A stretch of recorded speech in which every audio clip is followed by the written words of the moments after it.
Okay, folks, I think we're going to get started. That is it. That was your last chance to exit the room. Now you're locked with us until the end. And I'll try to end on a high note with the presentation. I'm going to put some things on the slides that I don't think I've ever put on any slides ever. That interests you. So we've got 3 speakers remaining. We're going to kick things off with our next speaker, Sylvia Henson. She's a cybersecurity sales for IBM and specializes in data security and privacy. She's going to be talking about a smarter approach to cybersecurity that will enable IT professionals and key stakeholders to proactively address, remediate, and resolve incidents to protect the business from cyber threats. Her presentation is entitled No Silver Bullet for Cybersecurity. Take it away, Sylvia. Thank you very much. So as you said, I'm Sylvia Henson. I've been with IBM 13 years. I hail from the city of San Jose, so the Silicon Valley, actually. So glad to be here today and speak with all of you. We're all here today because of really one reason. We've been talking about security, endpoint security, network security, mobile security, various types of security. But at the bottom of all that is data security, right? Data security and privacy is really what we're trying to guard against, right? And so that's what I'm going to kind of focus on here today, is that you can have all the endpoint solutions you want in your technical infrastructure, but in order to get the real business value out of them, you need to be able to protect your security within a business context, right? And what I mean by a business context is, what is your most valuable data? All data is not created equal. I'm going to repeat that. All data is not created equal. There's a lot of data out there, but you want to be able to protect what you'll hear me refer to as your crown jewels. Sounds kind of salesy or cliche, but that's your most important, your most sensitive data. So we're going to talk a little bit about best practices and approaches related to data security, but then there's data privacy. Who knows the difference between data security and data privacy? This young lady back here. You want to share? No? Okay, but she knows the difference. Okay, right. So when we're talking about data privacy, we're specifically talking about protecting information, personal information about an individual, and there are all sorts of regulatory compliance around that, right? So your income, your social security number, where you're born, your education, all. Well, I'm a little older than most of you. We used to call that tombstone data you were born with and die with. Sometimes I get a laugh out of that. But at any rate, so protecting your tombstone data. But then on the other hand, there's data security, right? So what sort of, systematic or automatic controls can we put in place to make sure that we're protecting the data from an IT infrastructure perspective? So I just wanted to kind of clarify those 2 points before we get started. So today, cybersecurity, there's no silver bullet. So again, we talked about the various types of solutions throughout the day here so far, some that have been addressed.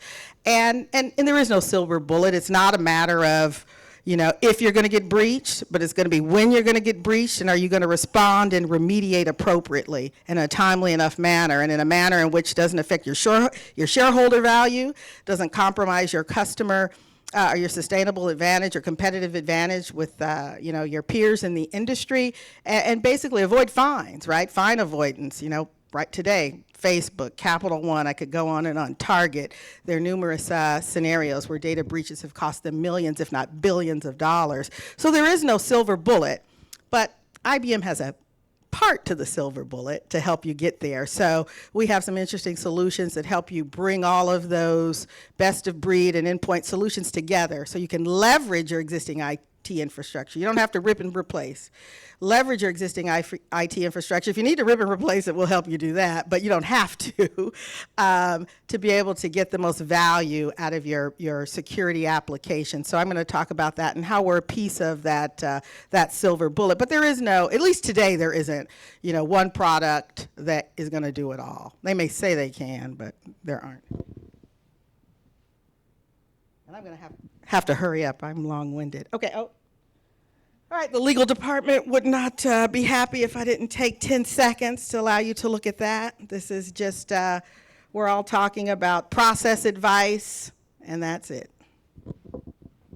And however the legal department defines process advice. Okay, you guys recognize him?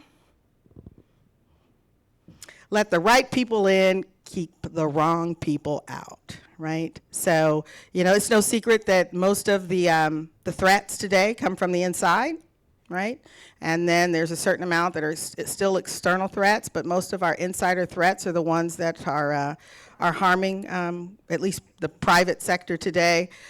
Public sector is probably very similar. I don't have the statistics on that, but you know, again, what are we trying to protect here? We're trying to protect privacy and data security, and we're going to do that through various technologies. So the challenge today, right? People can't protect what they can't see. If you don't know what data you have, where it resides, you know, you've already sort of lost, right? So, you know, there are things like discovery and classification tools that go out, crawl your environment, and will generate a report and will let you know that you have data residing in particular repositories, areas, you know, anything and everything that may be connected to the network, on-prem or in the cloud, right? So you need to be able to discover and classify your data in any environment, not just on-prem, right? So we really have a challenge here today. I need to put my glasses on, excuse me.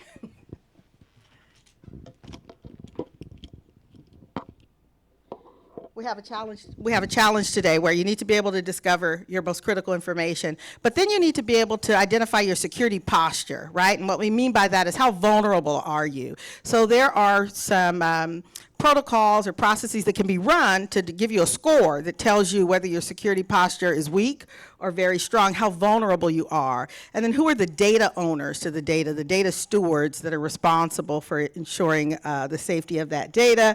And then, of course, being able to provide access into third-party products. And what we're saying here is that non-IT executives, so not all you rock stars in IT, but all the non-IT executives, the folks that sit on the board, the C-level types of resources, they kind of speak another language, and they really have an incomplete picture or don't understand about discovery and vulnerability and data ownership, things of that nature. And so it's up to us, I think, to be able to help them better understand, right? So what we're saying here today is that those executives speak a different language, and we need to be able to coexist in the same environment. If you can provide a security solution that really helps with the vernacular associated with the C-level execs and the IT execs, so they're kind of talking the same language, seeing the same messaging as it relates to their security posture, we've kind of, you know, we're setting ourselves apart and have already won.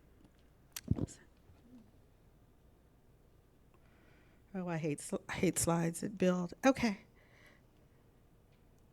All right. So here what I'm trying to emphasize is business context is imperative. Imperative to data security. And what I mean by that is if your executive, your CIO or CISO comes in the morning and they have an executive dashboard and they look at that dashboard and there's a geographical image, and on this geographical image shows a lot of data activity or incidences coming from Croatia or Russia, and you're like, gee, we don't have any data centers there. You know, what the heck is going on in Croatia or Russia? And he clicks on this geographic image and he sees all these incidences that come up and are displayed, and he can see, well, our payroll application, most of these incidences are being logged against our payroll application. And be able to quickly identify, okay, who are the stakeholders or data owners of this payroll application that's been hacked? What are the applications or systems that are being impacted because of this? So he or she can quickly ascertain, who do I need to call, right? So it's not, remember we said earlier, it's not if you're going to get hacked, but when, and can you respond appropriately? But if that CISO has a dashboard right in front of them that says, these are the incidences in the geography, these are the stakeholders, these are the applications that were impacted. I mean, and be able to, if necessary, you know, go down to the IP address level, but he or she, as the CISO, really just wants to know who to call so I can get this remediated. I'm going to share with you a small part of that silver bullet that can help that C-level executive do that so that you can get this quickly remediated. And that's what I mean by business context. So if it's payroll, you assume that there's a lot of private information about your employees out there. There's certain applications and data associated with those that you'll need to shut down or remediate.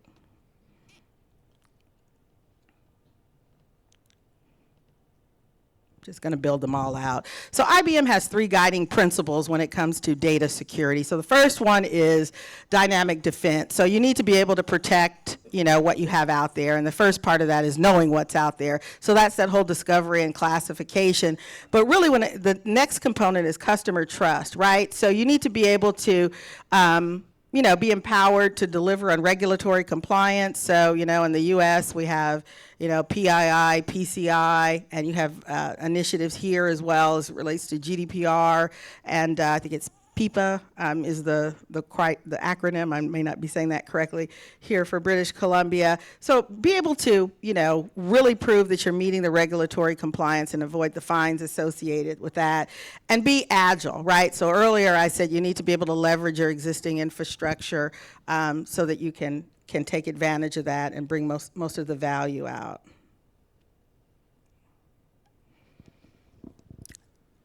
So we talked. So kind of set the stage on data security before we get to the solution. And it's just a little bit here about data privacy, right? And with each passing day, data privacy is just as important as data security. So this is just kind of a nice slide that gives you a comprehensive picture of, some of the regulatory compliance as it relates to data privacy. And 75% of consumers will not buy a product for a company if they don't trust that company to protect their data. And that just results in, money, bottom line. If they don't trust you and want to purchase from you, that's going to affect the bottom line. That's going to affect the shareholders and the board. That's going to affect everybody's jobs, right? That sort of thing. So there is a real monetary component associated with data security. And then again, even though we're kind of past the GDPR initial deadline, the spending on that was significantly high, over $2 billion as it relates to GDPR in 2019. But, here we talk about some of the various controls that are in place for data privacy. I thought this was just nice to see that this is a global effect. It's not just Canada, it's not just the United States, it's a global effect that's taking place. And so from a privacy perspective, there are 3 main things. So IBM really likes to tout their best practices. And that's because they have a lot of experience as it relates to delivering data services, right? And so one of the best practices is, you need to build a strong privacy program. I've heard some people, I've kind of been locked away in the vendor room this morning, but we've had some conversations, and then I've even heard out here, how do you get started on privacy and programs, do you have to have a governance office? And it's very important. Yes, you do. And IBM helps provide that guidance. Gain risk-based privacy insights. So Siri thinks I said something. That's interesting. So gain risk-based privacy insights and automate your privacy control. So those are the 3 primary components that we believe in. Building a stronger privacy program. It needs to be holistic, continuous, and dynamic. These are some things that we could talk about in terms of best practices and implementation approaches as we go forward. I'm going to skip that one. Okay, so IBM. So I'm a salesperson. The other people, I don't know if they were salespeople or not. So I will bow down. This is my one sales slide, but it's a real important slide. I tried to remove as many product names as possible because I know you're here for edification and not to get sold to. So I wanted to share with you our perspective of the next generation data security platform, right? I typically kind of walk over and go through this, but I'm a little limited here in space. But, again, the guiding principles, the 3 principles we covered earlier, but this sort of, 3-tiered architecture really resonates with everybody, right? You need to have visibility into your data security. So I'm going to share with you a product that is a dashboard that provides that visibility into your data so that you can clearly see your security posture that's going on. So discover, assess, and monitor your data. Then we move sort of into data protection. So that's kind of like hardening your data, right? So encrypting the data or masking it from a privacy control perspective, access control, that's sort of your identity management perspective, giving people the right access, like whether you leverage LDAP or some other aspect, making sure the right people have access to the right information. But we all know that those people can do things that are destructive. So at any rate, and then the third level is management, right? So how do you manage your risk or mitigate your risk? How do you prove your compliance as it relates to data security and privacy? And then depending upon all the threat vectors that are coming in to you, be able to manage those threats from multiple areas and locations. So IBM has products and solutions that address all these particular areas. And in terms of this, the 3 tiers here, and we can do it basically in any environment. So here you can see if it's big data security that you need, we're able to address that. Multi-cloud, and I want to emphasize private cloud, public cloud, hybrid cloud, you name the cloud. It doesn't have to be the IBM cloud, it can be AWS, it could be Azure with Microsoft, I may have mispronounced that. So it could be Google, any cloud. We can provide data security for the cloud. A couple interesting story, I think it was, I'm pretty sure it was Capital One that actually had their data breach, and that was because their cloud provider had the key to de-encrypt, and that is what was stolen and misused. So it's not necessarily a best practice for your cloud provider to be able to create and maintain the keys to access your data. So after that huge capital breach, there's some things that are being reevaluated and revisited as it relates to some of the cloud providers. And yes, the mainframe is still around. IBM and the mainframe go way back, the love affair, and HR applications, financial applications, insurance applications, they're still out there, and data is secured and automatically encrypted on those mainframes.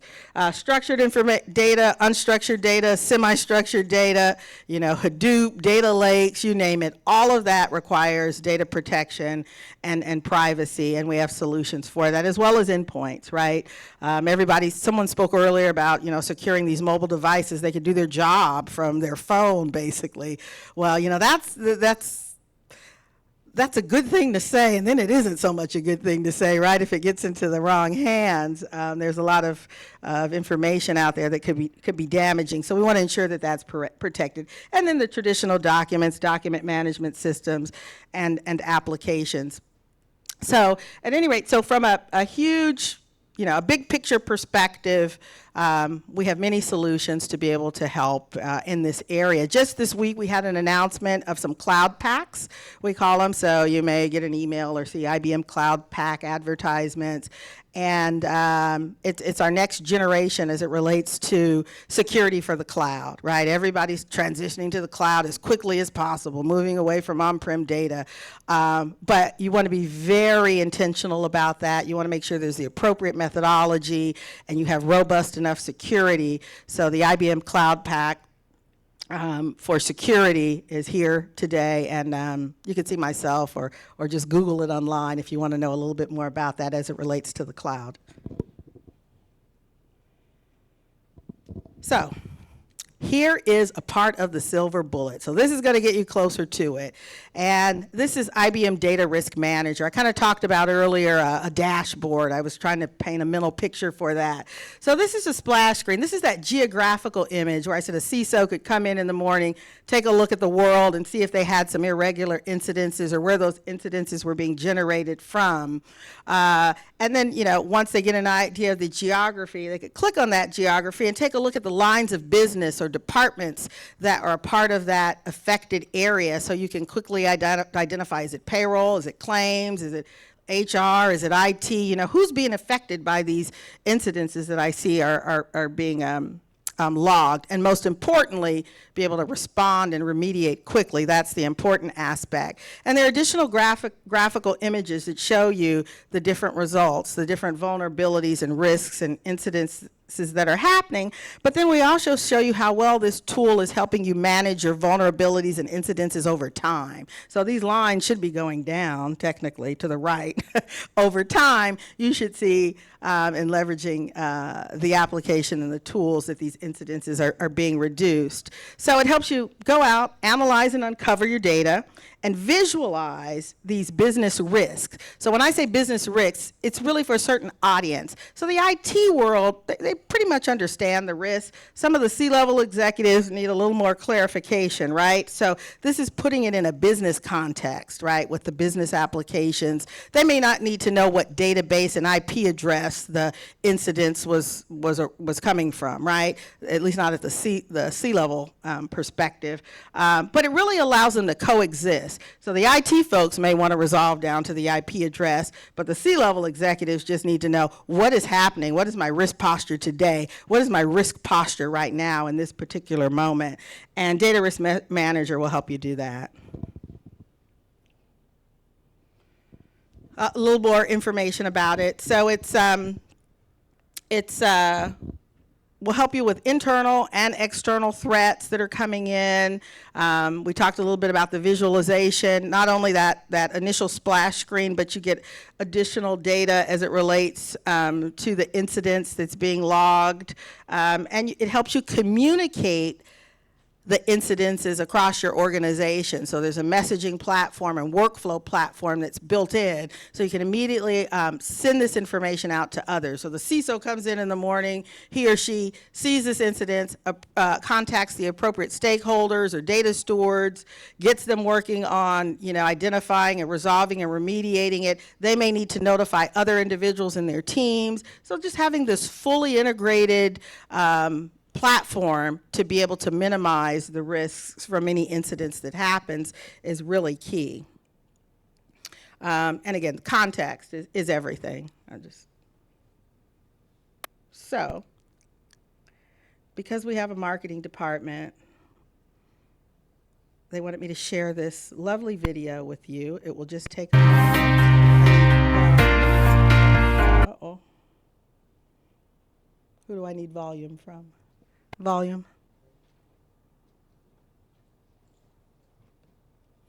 We thought we tested this. We did, I know.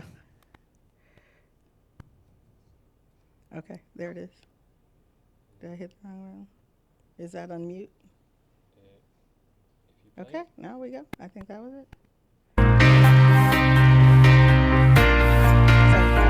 take a look just for about. The language of data security can get complicated and confusing, mainly because the concepts being communicated are complex. A surprising number of IT security professionals struggle to translate data security and risk into the language of business risk that the C-suite understands. IBM Data Risk Manager can help bridge the gap. IBM Data Risk Manager helps bring visibility to sensitive data assets like medical records, financial data, intellectual property, and more, becoming your first step to unify a protection strategy around critical assets. With this information in your arsenal, it becomes easier to assess and address potential threats. IT professionals know that a visual solution can help executives understand data risk issues more clearly. IBM Data Risk Manager offers a solution that allows you to effectively communicate business risk using data visualization and relatable language. The Interactive Data Risk Control Center offers a single pane of glass for C-suite executives to identify business risk and take action. This, together with automated analytics, help create a realistic risk assessment and calculate a risk score. All this information helps you provide an end-to-end view of your security posture, allowing senior executives the ability to determine and document information, business context, and data flows. You know the old saying, a picture is worth 1,000 words. Well, visualizing your data risk is a picture your CEO can't afford not to look at. Contact your IBM representative today to schedule a demonstration. Okay, so that's hopefully that kind of re-emphasized some of the points I was trying to make earlier. 3 takeaways from today, your call to action, right? So the first one is all data is not created equal, right? The second one is, do you know your security posture, right? That's real important, across the enterprise, not just for one particular line of business or particular department. And then the third takeaway is, how quickly can you respond and remediate when you are breached? Not if you're breached, but when you are breached. We all need to be prepared for that, and IBM is here to help you with that. So at this point, I will take any questions or comments. None? Silence is concurrence, I think they say. Okay, well, thank you for your time today.